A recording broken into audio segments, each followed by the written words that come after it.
Друзья мои, всем привет! Сегодня мы с вами поговорим про рейды. Как вы уже знаете, рейды бывают двух типов – атакующие и обороняющиеся. Мы разберем оба из них и поговорим о том, как их делать наиболее правильно и эффективно. Но прежде чем начать, хочу поблагодарить Сашу, играющего в 27-м штате под ником Tactic, который, на мой взгляд, провел колоссальную работу над этим видео. Все, что вы услышите, это бесценная информация от него. Атакующий рейд – это рейд, созданный в поселении лидером рейда. При атаке статистика рейда и навыки героев будут зависеть только от используемых им героев и его прокачки. Обороняющийся рейд отличается тем, что вы можете сами выбрать героев, навыки от которых будут работать в случае вашей обороны. Статистика в этом случае по-прежнему останется от того, у кого она наиболее высокая. Если же вы играете в новых штатах, то лидер рейда для вас будет определяться от игрока, имеющего наивысшую боевую мощь. Для того, чтобы изменить лидера строения, вам необходимо в строении Капитолия или башни нажать кнопку «Сделать лидером» на необходимом вам игроке, и тогда выбранный игрок станет главным в постройке, после чего все строение получит от него: первое — лимит войск, то есть марш лидера строения плюс его лимит рейда; второе — навыки героев; и третье — возможность смотреть через смотровую вышку все атаки на ваше строение данным игроком. Итак, мы поняли, что бывает два типа игроков в сражении. Это лидер рейда и лидер строения. Эти названия нам пригодятся, чтобы дальше легче понимать информацию. Теперь давайте поговорим про теневые рейды, которые очень часто меняют исходы всех сражений. Теневой рейд – это рейд, созданный игроком на строение в момент, когда вы об этом не знаете и не можете увидеть его через список рейдов. Для создания теневого рейда игрок нажимает на строение, выбирает кнопку рейда и открывает меню запуска. Приведу несколько примеров. Когда ваш рейд вышел, вы, не дожидаясь удара, нажимаете на здание и больше ничего не нажимаете, оставляя активной кнопку рейда. Или же входите в меню запуска. В этом случае вы не сможете наблюдать, что происходит в игре. Оставаясь на карте, есть риск случайно нажать куда-то, и кнопка попросту исчезнет, и у вас не будет возможности вызвать вновь ее, когда объект контролируется вашим альянсом. Когда ваш враг создает на вас рейд, вы в голосовом чате даете команду вашему игроку запустить рейд через заранее открытое меню. Я, к примеру, сам наблюдаю, двигаясь по карте, но не нажимая ничего, чтобы не потерять кнопку рейда. Таким образом, если вы верно посчитали время похода врага и вашего игрока, то после того, как вас атакует противник, ваш рейд придет точно после него, и вы с большой вероятностью займете строение, тем самым не дав врагу набирать время удержания. Теневые рейды не отображаются в списке рейдов, так как искомая, то есть изначальная цель, на которую был собран рейд, отличается от той, на которую он придет. Если вы заняли строение до удара теневого рейда, то вы можете отследить его при помощи лидера строения. Он, используя смотровую вышку, увидит все походы на ваше здание и сможет проинформировать ваш союз о необходимом подкреплении или же о смене лидера строения на игрока с наиболее подходящими героями для обороны данной атаки. Не забывайте, что на теневой рейд вы точно так же сможете создать собственный, но вы всегда должны следить за врагом, и если вы видите на карте, как кто-то собирает рейд, в его штаб идут войска союзников, то вы можете запустить заранее заготовленный теневой рейд через открытое меню рейда на собранный им рейд. Как это выглядит на практике? Первое. Союз А, то есть вы, забираете Капитолий. Перед захватом несколько ваших союзников открывают окна рейдов. Второе. На вас создают рейд 1 от союза Б, и вы считаете время похода для врага и вашего союзника и даете ему команду запускать теневой рейд, который должен прийти точно после вражеского удара. Третье. Союз Б запускает новый рейд 2, и время подсказывает, что он ударит сразу после вашего теневого. И вы снова даете команду другому вашему союзнику запускать рейд, который будет уже собран против рейда 2. Таким образом, ваш союз всегда последним будет оказываться в Капитолии, и вы будете получать дополнительное время удержания до нового сбора рейда ваших противников. Еще можно создавать обычный рейд и через несколько минут отменять его. Это позволит делать ложный сбор, что приведет к сбросу теневых рейдов как с одной стороны, так и с другой. Приведу пример.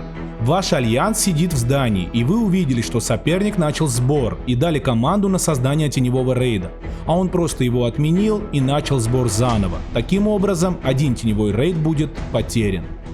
Если вы потеряли все свои теневые рейды, то можно освободить здание на несколько секунд, чтобы все ваши рейдеры вновь сели на теневые. Но у вас еще должен быть игрок, который заранее вышел в соло-марш на здание, чтобы после нескольких секунд освобождения вновь занял его. Время удержания всегда должно работать на вас. Теперь давайте обсудим двойные рейды. Такой тип атаки используется для тех случаев, когда противник использует оборонных героев, за счет чего получает большее преимущество в бою, или же ваша статистика недостаточна, чтобы победить его одним рейдом. Двойной рейд – это атака рейдов двух игроков, подразумевающая конечный удар в одно время. Есть два способа создать их. Первое – один из ваших союзников в голосовом чате будет вас координировать, в случае, если время похода разное. Второй – вы без голосового чата самостоятельно запускаете рейд в случае, если ваше время похода меньше, чем у союзника. Пример. Вы игрок А, и ваше время похода до Капитолия составляет 2 минуты 15 секунд.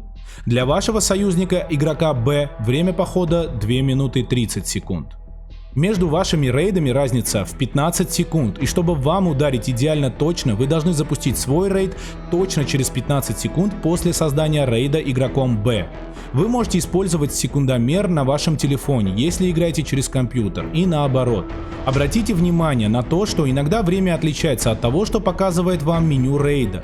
Есть две вещи, которые могут изменить время вашего похода. Первое – таланты войны, а именно скорость передвижения. Второе – это бонусы от глобальных событий, типа МИГО или ИД. Чтобы избежать недопонимания со своим союзником, всегда проверяйте реальное время вашего рейда на талантах войны.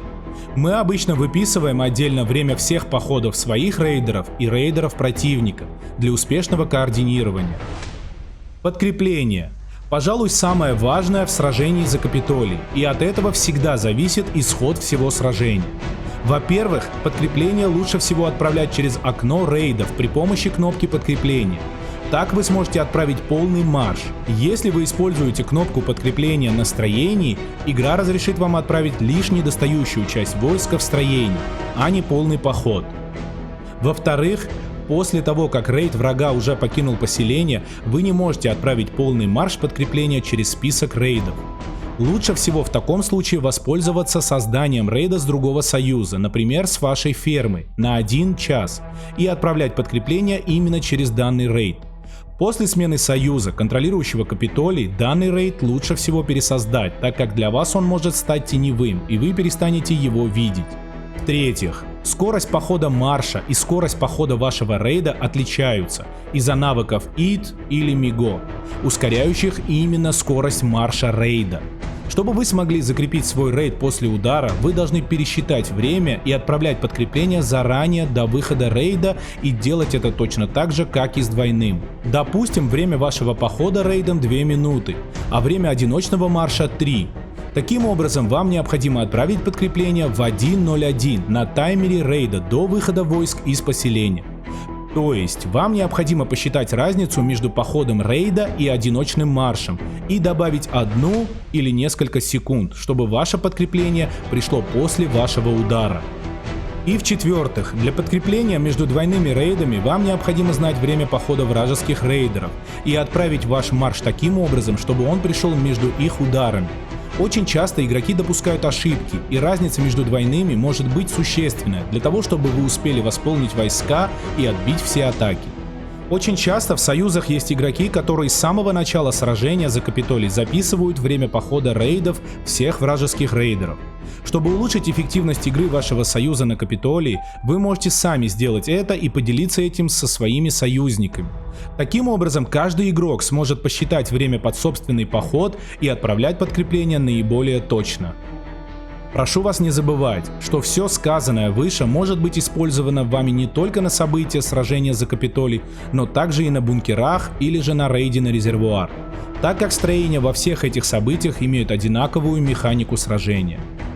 Ну что, друзья, я больше года играю в State of Survival и не использовал слово рейд больше, чем в этом видео. Этот гайд в текстовом формате будет доступен на нашем сайте и сервере Discord. Забирайте и побеждайте. Обязательно подписывайтесь на мой канал, пишите свое мнение в комментариях. А я вас благодарю за просмотр. Рейд, создавай рейд. Берегите себя, пока.